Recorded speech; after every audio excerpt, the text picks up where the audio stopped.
Good morning, everybody, and welcome to Dog Toys and Cameras. I am your host, Steinbeck, and today we're going to talk about squeaky versus non-squeaky dog toys. Just kidding. Hey, pup, you're in my spot. That's where the host sits, pupper. Yes, you're a good boy. That's where the host sits, okay? Come on, scoot over. Good boy. I know. These 20 minutes are so boring for you in the morning. All right, so welcome everybody to Cameras and Coffee.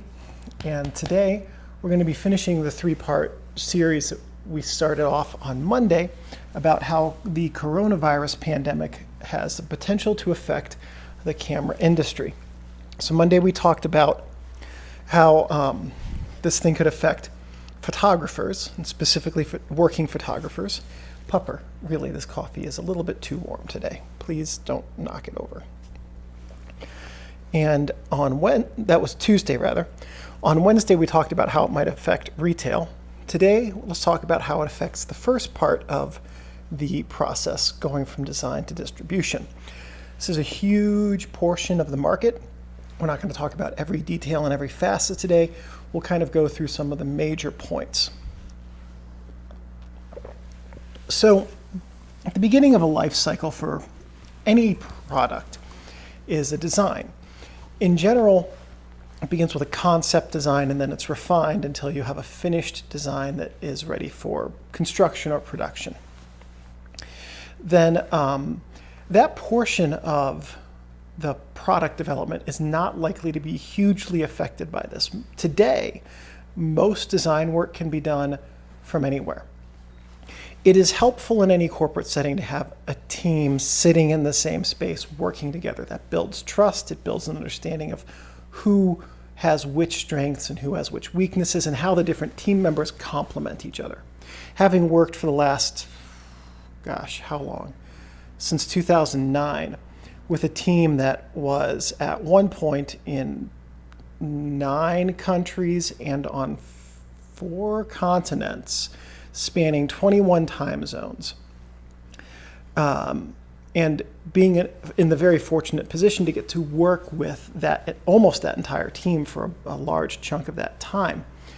I saw firsthand that having a disparate team makes it a lot harder to manage and direct the efforts of the overall team. So what that basically means is that the teams then, it was a large team spread over this area in different offices. And you could see how each different office worked cohesively together. But it was hard to get each of the different offices to integrate into a seamless, larger unit. So the point of that is that it is distinctly possible that design work and development can happen with people working remotely or working on staggered shifts or whatever it is to help curb the spread of coronavirus. But if you have a team that has already worked together and knows each other, that's just fine. But if you are adding new people to the team or building a new team in that way, it can actually be harder to manage. So in the latter case, that can impair a design development. Now, generally, as I understand the photography industry, most of the people in it are in it, and most of the people working together know each other. So the design work for the next generation of cameras, at least, and these things have generally very long leads, should just see this as like a bit of a hiccup at some point in the process. It shouldn't really derail or extend in great ways the design work for the next generation or two of cameras. Okay, that said, where manufacturing is more likely to have an issue is with the actual manufacturing and with the distribution. So the actual manufacturing is the most likely place. If you've followed the news about where outbreaks of the coronavirus are happening, here in Denver, the worst place, the number one employer for the coronavirus outbreak is a meat processing plant, a factory. And so Then after that, it's a few retail stores, I believe, but there have been a number of stories about different processing plants and production spaces where the coronavirus is taking hold and spreading among the workforce. And part of that is because of the way that production is set up.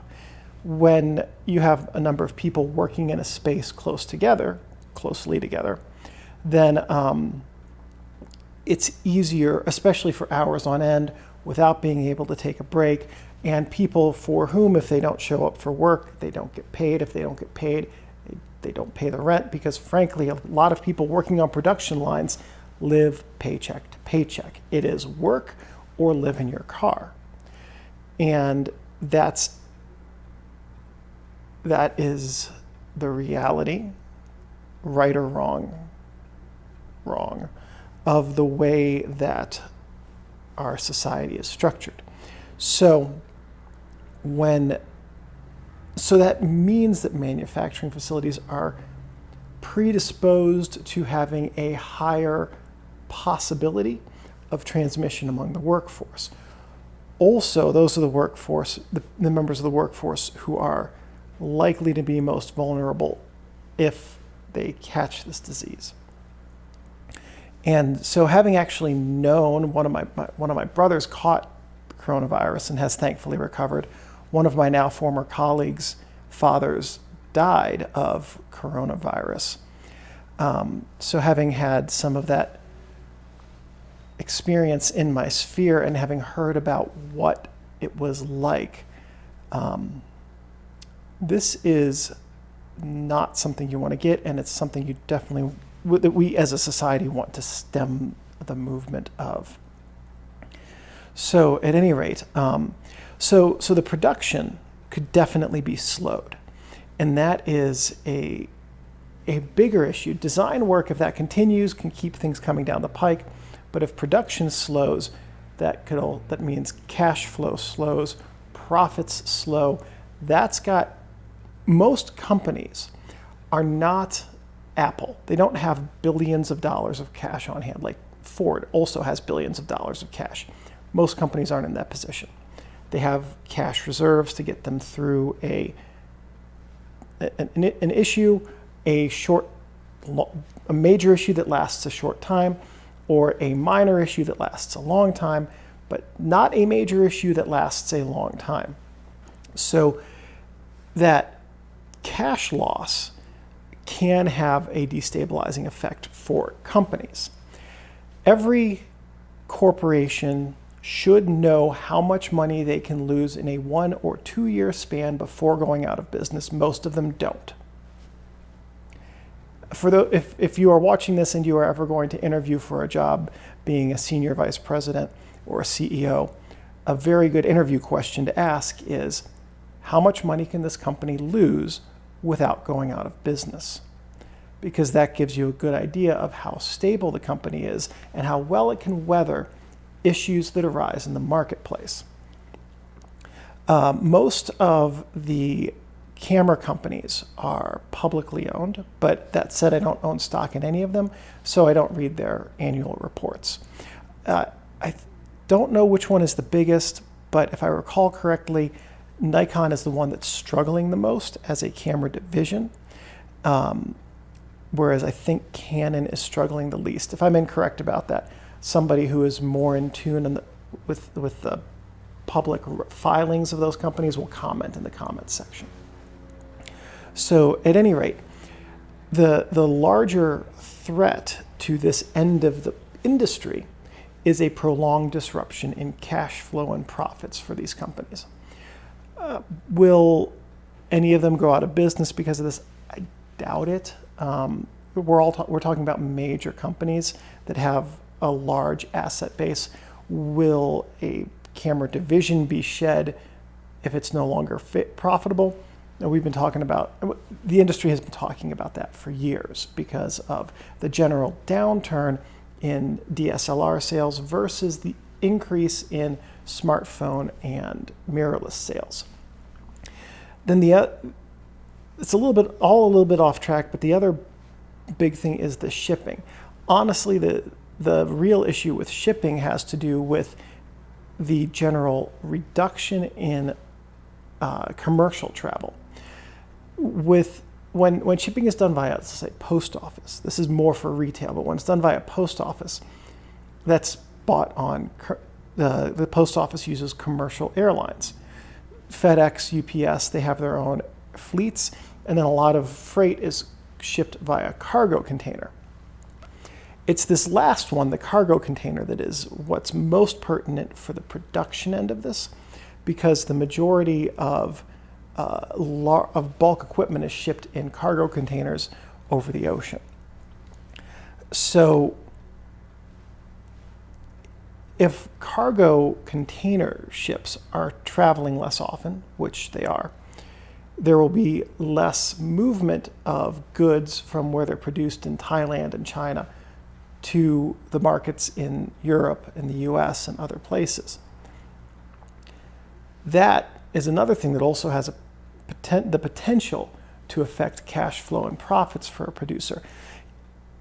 The most efficient way to make money when you make something is to say, the raw materials arrived Monday, they were prepped on Tuesday, they were formed on Wednesday, they were packaged on Thursday, they reached the market on Friday, right? So that's just an example timeline. But when materials sit, they cost money. If a material sits long enough that it can no longer be used, it's a write-off, it's a waste. The same thing applies for products. When a finished product sits, it costs money because the money has been spent to make it. It has not been recuperated to sell it.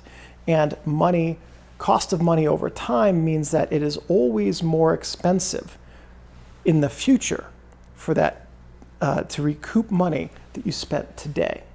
Okay, so the other risk, of course, is that if you have something sitting in a container for 3 weeks at the side of an ocean or in the hot sun, that everything in that container, every camera lens in that container could be ruined by oil leaking onto the aperture blades, as an example, right? So either there is that risk or it's stored in a climate-controlled setting, which means that that climate control is being paid.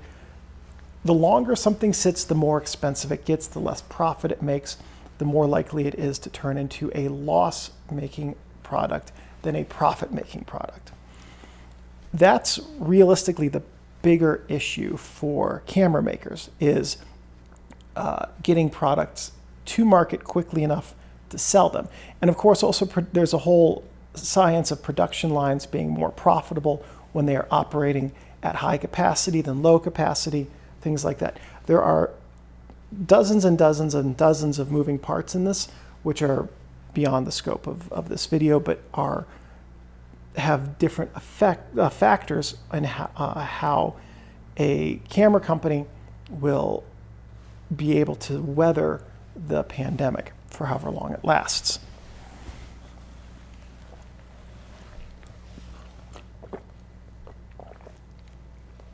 Now, that said, there are some companies that are in a good position to at least have their businesses aided by the pandemic. So digital camera makers are in a better position than film, okay? The reason being, film is a luxury item. If people don't have money to buy luxury items, they're not going to buy film. It's not mandatory for photography anymore. So the digital makers are more likely to be able to weather this storm long-term than filmmakers.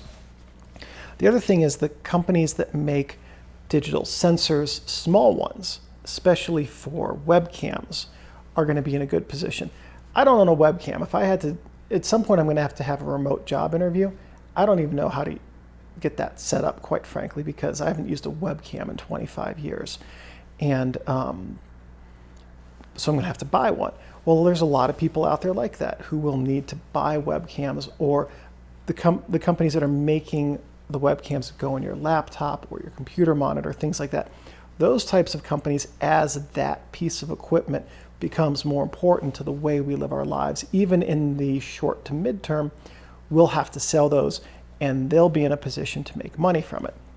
The software companies that make products like Zoom and Snapchat and other things like that that are used for allowing people to talk to each other over cameras will be in a position to benefit because their product or service will be needed in order to maintain the operations of businesses and schools and so forth.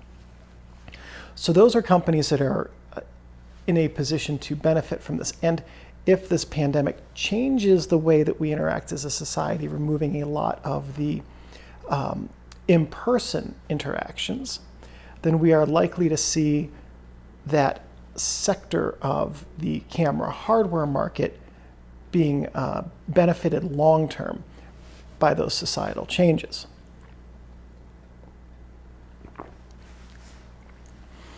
So those are some thoughts in general about how the coronavirus pandemic is likely to affect the production end of the industry. I'd be interested in hearing your thoughts as well, because obviously a little 20-minute video like this isn't going to capture the entire industry or all of the facets. And I've been following along your comments this week to see the additional and very good insights that you've been leaving in there in the previous two videos. So by all means, please leave your thoughts. And even if I don't have a chance to write a detailed response to every comment, I do read all of them entirely. Thank you very much for leaving those. And also, thank you everybody for watching. Have a good Friday and a good weekend. And we'll see you back here next week, and we'll talk about some more newsy type stuff in the camera industry.